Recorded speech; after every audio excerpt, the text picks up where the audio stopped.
sebuah materi dari pelajaran kalian. Bapak cuma ingin menjelaskan sebuah materi yang mana kalian itu butuh pada lingkungan kalian. Yang mana materi kita hari ini yaitu menjelaskan tentang sosok yang disegani dalam bergaul. Jadi kalian pasti sudah sering dengar kata-kata bergaul. Bergaul itu seperti hanya berteman atau berkumpul bersama teman-teman dan yang sejenisnya. Pokoknya itu bersama-sama. Baiklah, Bapak akan menjelaskan sedikit apa itu sosok yang disegani, yaitu seseorang yang memiliki perilaku yang baik. Berarti orang itu memiliki jiwa, bukan orang jahat, sehingga orang lain merasa nyaman, senang dan ingin berteman dengannya. Nah, itulah ciri-ciri dari orang yang disegani dalam bergaul, yaitu orang yang nyaman, senang dan ingin berteman dengannya. Berarti nyaman dan senang itu ketika kita bersamanya. Nyaman bukan berarti kita itu jatuh cinta kepadanya, senang bukan berarti kita itu suka. Nah, yang diartikan di sini yaitu seperti halnya kita cuma merasa kita itu membutuhkannya. Orang itu tuh penting bagi kita. Nah, orang seperti ini biasanya ramah, jujur, sopan, tidak sombong. Seperti bapak inilah. Iya. Nah, itu bapak sekali itu. Ya. Itu ya. Nah, ia bisa menjaga perasaan teman, tidak suka bertengkar, dan selalu bersikap positif dalam bergaulan. Nah, jadi dia itu selalu menjaga perasaan pada temannya. Nah, misalnya kamu membuat kesalahan, temanmu itu selalu tidak ingin menyalahkanmu. Nah, temanmu yang disegani itu tidak mau menyalahkanmu. Contoh kamu mengambil pedanya tanpa izin, itu termasuk kesalahan, seperti hanya mencuri. Tapi temanmu itu tidak mau menyalahkanmu karena kamu itu dia itu juga ingin memiliki pergaulan yang sangat-sangat dia inginkan. Maksudnya itu ya biar tidak bercerai-berai pergaulannya. Jadi tadi temanmu itu bilang, iya aku minjam penamu, tapi aku nggak bilang, ya nggak apa-apa. Mungkin aku nggak ada di sana, dia kamu ambil saja, ya seperti itu. Nah, pokoknya dia itu tidak mau bukan perasaan cinta ya, maksudnya perasaan pertemanan antara kamu dan dia itu hancur. Akhirnya dia itu menjadi teman yang sangat teman yang disegani dalam pergaulan. Jadi kamu itu juga merasa nanti, oh ini temannya ini kalau aku kehilangannya itu rasanya itu seperti kurang. Separuh nafasku hilang. Santun, sopan dan santun. Maksudnya sopan dan santun itu seperti hanya kamu itu mau meminjam apa atau mau meminta apa, dia itu sopan untuk memberikannya. Contoh kamu mau meminjam uang, aku mau minjam uangmu, boleh nggak? Boleh kok. Mau buat apa emang? Mau beli jajan? Ya silakan. Sopan ya. Terus dua, jujur. Temanmu itu orang yang jujur. Contohnya jujur berarti tidak berbohong ya. Contohnya kamu minjam berapa? Terus dia temannya itu contohnya temanmu itu meminjam berapa? Misalnya 10.000. Kamu dia kembaliin itu juga 10.000. Nah, berarti itu orangnya jujur, suka menolong, tidak sombong, mau mendengarkan. Nah, itu sudah maklum bagi kita. Suka menolong orang, tidak sombong, mau mendengarkan. Mendengarkan itu maksudnya itu seperti halnya curhat, atau kalau kalian itu mempunyai masalah, kamu berbicara kepada temanmu, nah itu namanya itu curhat. Nah, mau mendengarkan semua masalahmu. Nanti kalau kamu mau minta solusi kepada temanmu ya silahkan. Yang keenam yaitu bisa diajak kerjasama. Maksudnya ketika memiliki tugas kelompok, dia itu tidak hanya berdiam-diam saja, tapi juga mau melibatkan dirinya dalam tugas kelompok tersebut. Yang ketujuh, tidak suka mengejek. Contohnya yang dulu-dulu itu yang sering di sekolah itu sekarang itu mengejek bapaknya. Oh, bapakmu itu siapa? Asep. Siapa bapakmu itu namanya? Ya pokoknya itulah. Yang kedelapan, ramah dan murah senyum. Nah, Berarti dia itu ramah seperti sopan dan santun itu sama. Ramah dan murah senyum, dia itu selalu senyum, tidak murung. Nah, itu ciri-cirinya orang yang jika ditemani itu kita merasa segan. Jadi ada yang ingin bertanya pada ciri-ciri ini yang belum jelas? Tidak ada. Oke, lanjut. Karena penjelasan Bapak mungkin sudah sangat jelas ya. Terus yang selanjutnya, apa itu sosok yang disegani? Maksudnya apa sosok yang disegani? Setiap orang yang ingin memiliki teman yang banyak. Berarti orang itu tuh tidak cukup dengan 1-2 teman, tapi ingin sekelasnya itu jadi teman atau satu sekolah menjadi teman. Nah, itu. Kemudian agar disenangi teman, kita harus bersikap baik dan ramah kepada siapapun.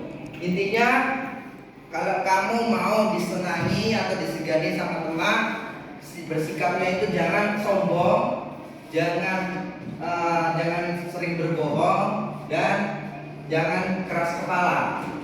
Seperti itu. Yang selanjutnya yang harus dihindari dalam mencari teman. Ini kalau orang-orang yang mau memilih, ini tipenya orang-orang apa ya?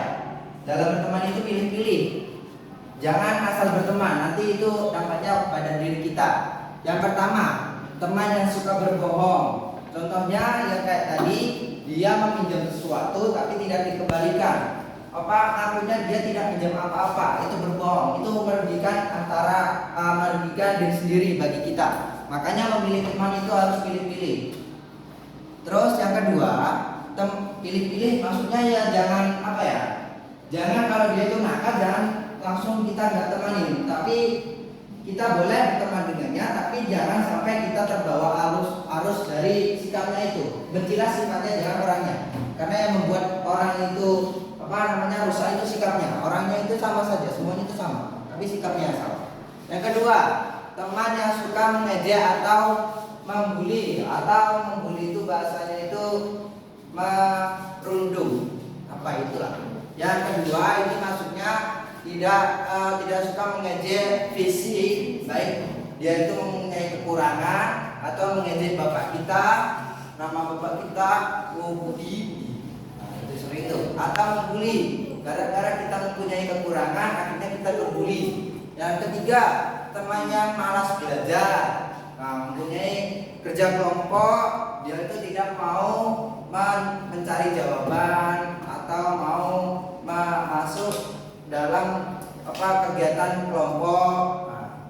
Selanjutnya, teman yang suka membantah guru atau orang tua. Ini sudah kategori yang sangat berat karena dia itu sudah berani membantah gurunya bahkan orang tuanya.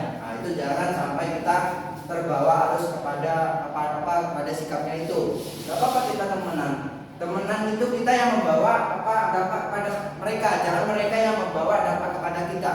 Kita temenan kepada orang yang bermasalah itu, terus kita bilang baik-baik. Bilang kamu itu kenapa suka marah-marah sama mama?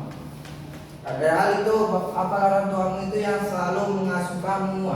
Pokoknya didoktrin aja temanmu itu biar dia itu sadar diri. Yang kelima, teman yang suka membeda-bedakan teman. Contohnya ketika teman ini masih punya duit, kita deketin. Terus kalau nggak punya duit, jauhin, cari yang lebih punya duit, punya banyak duit. Itu membeda-bedakan namanya. Dari sini apakah ada yang tidak paham? Kalau paham semua, Bapak lanjut. Contoh sikap sosok yang disegani. Contoh sikap yang sosok yang disegani. Bila ada teman yang jatuh, kita segera membantu dan menanyakan keadaannya. Contohnya ini merangkul semuanya. Maksudnya jatuh itu bukan jatuh karena kesandung, karena apa? Contohnya dia itu memiliki masalah, atau ketika jatuh maksudnya itu ketika dia itu memiliki sebuah masalah atau sebuah tidak memiliki uang. Kita membantu dan menanyakan keadaannya, membantu dia, kasih dia jajan, kasih dia kopi, rokok, silakan. Saat berdiskusi kelompok, kita mendengarkan pendapat teman dan tidak memaksakan kehendak. Dia itu berdiskusi kelompok, dia itu mendengarkan dan merasakan kehendaknya, tidak memiliki opini sendiri, opini bareng-bareng dalam kelompok itu. Kemudian contoh ini ada cerita pendek. Maksudnya seperti ini. Ada di sekolah itu namanya itu Farid. Nah, dia itu suka menolong orang, suka membantu orang, dan suka dengan gurunya itu sopan. Nah, jadi setiap pertemuan, setiap ada pelajaran dia itu tuh suka membantu orang. Contohnya temannya itu penanya ketinggalan. Akhirnya Farid ini mau membagikan atau meminjamkan penanya kepada orang tersebut. Nah, itu adalah contoh cerita orang yang disegani dalam berteman. Nah, itu harus ditemani, jangan dibully. Karena apa? Karena kita itu butuh teman seperti itu. Nah, dari sini pause. Bapak sedang menjelaskan panjang lebar sosok yang disenangi dalam bergaul. Senangi sama saja senangi. Nah, jadi pada penjelasan Bapak tadi, mungkin dari murid-murid ada yang ingin ditanyakan atau ada yang kurang jelas, silakan. Kalau Bapak yang bertanya, ya silakan. Bapak mau bertanya, Pak. Ya silakan. Mengapa kita tidak boleh membeda-bedakan teman saat bermain? Oke, Bapak tampung dulu ya. Yang selanjutnya tidak mau bertanya lagi.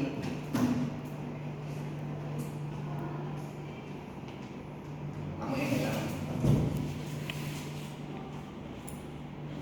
Baiklah, tadi pertanyaannya gimana?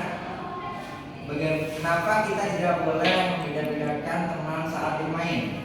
Ya, karena ini ya, semua orang atau semua manusia itu berhak memiliki haknya masing-masing ya. Jadi kenapa tidak boleh membedakannya?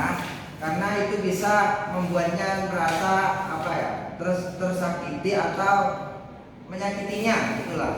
Nah, contoh kamu bermain dengan 3 orang temanmu, teman dekat.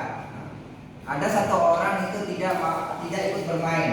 Nah, akhirnya kamu itu membedakannya, maksudnya itu mengucilkannya atau tidak ingin mengajaknya. Nah, itu membuatnya itu terasa tersakiti karena dia itu tidak diajak main. Nah, akhirnya kita itu merasa bukan kita ya, dia itu merasa tidak dihargai.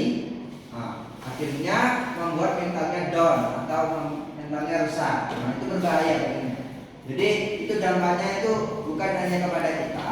Nah, bukan hanya kepada kita, tapi dampaknya itu lebih besar kepada diri orang tersebut. Nah, begitu. Apakah sudah paham atau bukan sudah paham? Apakah kalian itu mengerti penjelasannya Bapak? Kalau tidak, Bapak akan jelaskan lagi.